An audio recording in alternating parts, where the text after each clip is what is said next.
নমস্কার বন্ধুরা, প্রিয়াঙ্কা সাবেকি কিচেনে জানাই সবাইকে স্বাগতম। আজ আবারও হাজির হয়ে গেছি আরেকটি নতুন রেসিপি নিয়ে। নতুন নয়, এটা আমাদের মা ঠাকুমাদের রেসিপি। সেটা হচ্ছে ডিম পোস্ত। এটি খেতে খুবই সুন্দর হয় আর গরম ভাতে জাস্ট অসাধারণ লাগে। তো চলুন দেখে নিই আজকে আমি ডিম পোস্তটা কীভাবে রান্না করলাম। তো ডিম পোস্ত রান্না করার জন্য আমাদের লাগবে ডিম, যেটাকে আমি সেদ্ধ করে নিয়েছি আর সেদ্ধ করে আমি খোসা ছাড়িয়ে নিয়েছি। আর ডিমটা সেদ্ধ করার সময় অল্প একটু নুন দিয়ে সেদ্ধ করবেন, তাহলে ডিম ফাটবে না। আর লাগবে, যেহেতু ডিম পোস্ত নামেই আছে, তো পোস্ত তো অবশ্যই লাগবে, আর পোস্ত একটু বেশি পরিমাণেই লাগবে। তো নিয়েছি পোস্ত, সঙ্গে 2টো কাঁচা লঙ্কা আর 7 কোয়া মতো রসুন। আপনারা যদি ঝাল বেশি খেতে পছন্দ করেন তাহলে কাঁচা লঙ্কার পরিমাণটা বাড়াতে পারেন। আমি এখানে গুঁড়ো লঙ্কা ইউজ করবো, তো কাঁচা লঙ্কা 2টো দিয়েছি।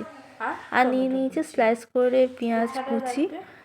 এখানে আমি একটা মিডিয়াম সাইজের পেঁয়াজ নিয়েছিলাম আর নিয়েছি টমেটো কুচি। ব্যাস, এইটুকু উপকরণই লাগবে ডিম পোস্ত তৈরি করার জন্য। আর যে গুঁড়ো মশলাগুলো লাগবে সেগুলো আপনাদেরকে রান্না করার সময় আমি দেখিয়ে দিচ্ছি।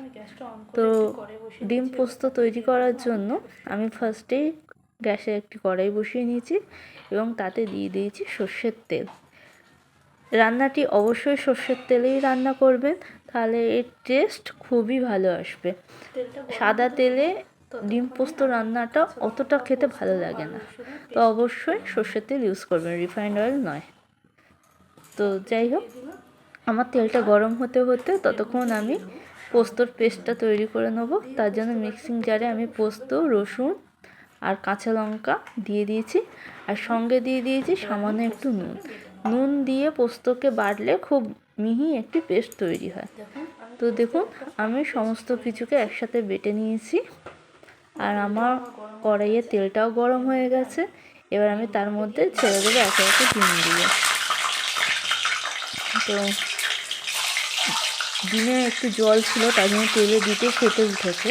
তো ওইখানে একটু সাবধানতা অবলম্বন করবেন। আর তেলের মধ্যে সামান্য একটু হলুদ দিয়ে দেবেন, যেটা আমার দেওয়া হয়নি, আমি পরে দিয়েছি।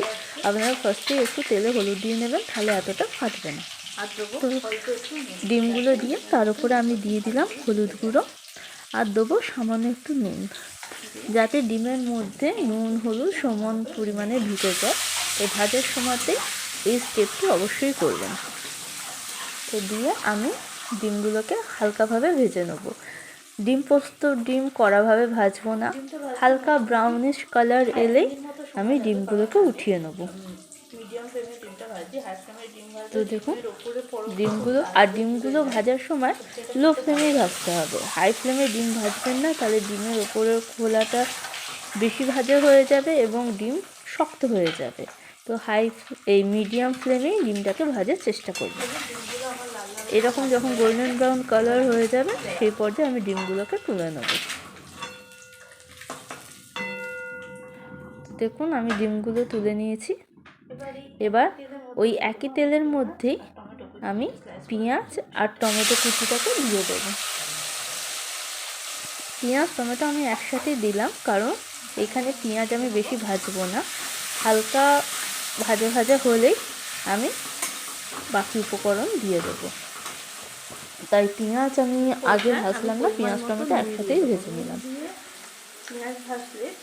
আর পেঁয়াজ ভাজার সময় অবশ্যই একটু নুন দিয়ে ভাজবে, তাহলে পেঁয়াজ খুব ভালোভাবে মজে যায় এবং ভাজতেও সময়টা কম লাগে।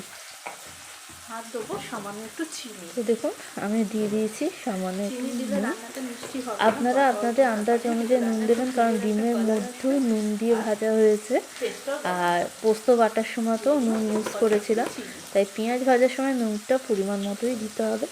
আর এই পর্যায়ে দিয়ে দিয়েছি সামান্য একটু চিনি দিলে মিষ্টি হবে না, বরঞ্চ রান্নায় একটি সুন্দর কালারও আসবে আর টেস্টটাও খুব সুন্দর ব্যালেন্স হবে।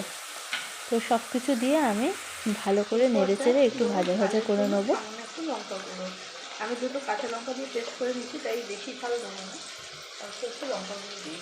এই পর্যায়ে দিয়ে দেবো সামান্য একটু লঙ্কা গুঁড়ো। আমি যেহেতু লঙ্কা গুঁড়ো ইউজ করছি, তাই আমি কাঁচা লঙ্কা দিয়েছি 2টো। আপনারা যদি পুরো রান্নাটা কাঁচা লঙ্কাতে করতে চান তাহলে সেখানে আপনাদের ঝাল অনুযায়ী আপনারা লঙ্কার পরিমাণ কম বেশি করতে পারেন। তো আমি সব কিছু একসাথে মিশিয়ে নিচ্ছি।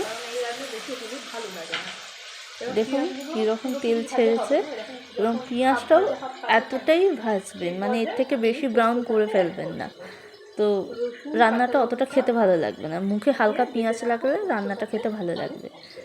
এবার এই পর্যায়ে আমি পোস্ত বাটাটা দিয়ে দিলাম, যেটা আমি কাঁচা লঙ্কা আর রসুন দিয়ে পোস্তটাকে মিহি পেস্ট করে বেটে রেখেছিলাম, সেই পোস্ত বাটাটা দিয়ে দিলাম। আর ওই মিক্সার গ্রাইন্ডারের বাটিটা ধুয়ে, মানে যাতে আমি পোস্তটা বেটেছি সেই বাটি ধুয়ে সামান্য একটু জল দিয়ে দিলাম, দিয়ে সমস্ত কিছু একসাথে মিশিয়ে নিচ্ছি।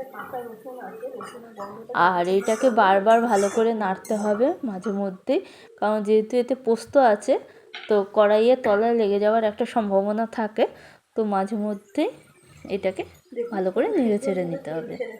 দেখুন কীরকমভাবে তেল বেরিয়েছে। মশলাটাও ততক্ষণ পর্যন্তই কষাতে হবে যতক্ষণ না তেল রিলিজ হচ্ছে। পোস্ত দিয়ে দিয়েছি মানে আমি মশলা আর কষাবো না, সেটা করলে কিন্তু হবে না। এরকম তেল রিলিজ হবে, সেই পর্যায়ে আমরা দিয়ে দেবো ভেজে রাখা ডিম। ডিম দিয়েও আমরা মশলার সাথে ভালো করে কষিয়ে নেব। আর পুরো রান্নাটা মিডিয়াম ফ্লেমে করবেন, কারণ হাই ফ্লেমে করলে পোস্ত তলায় লেগে যাওয়ার সম্ভাবনা থাকবে। তো মিডিয়াম ফ্লেমেই পুরো রান্নাটা করবেন, তাতে তেলও ভালো রকম রিলিজ হবে আর কোনো ধরে যাওয়ার ভয়ও থাকবে না, রান্নাটা খেতেও সুন্দর হয়।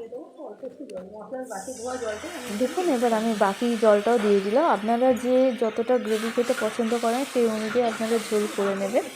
আমি একটু গামাখা করবো, তাই আমি বেশি জল দিলাম না। দিয়ে ভালো করে নেড়ে চেড়ে নিচ্ছি।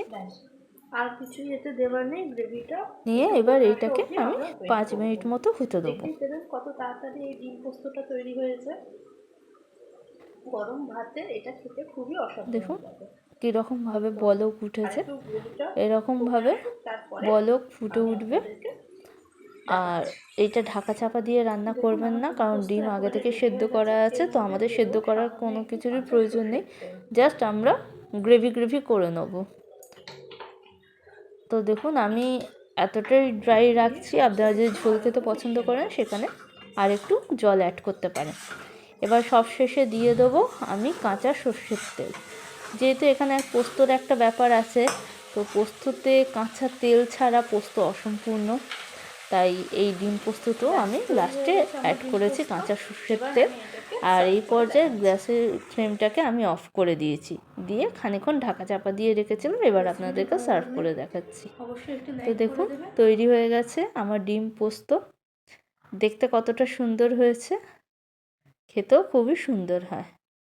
অবশ্যই বাড়িতে একবার ট্রাই করবেন।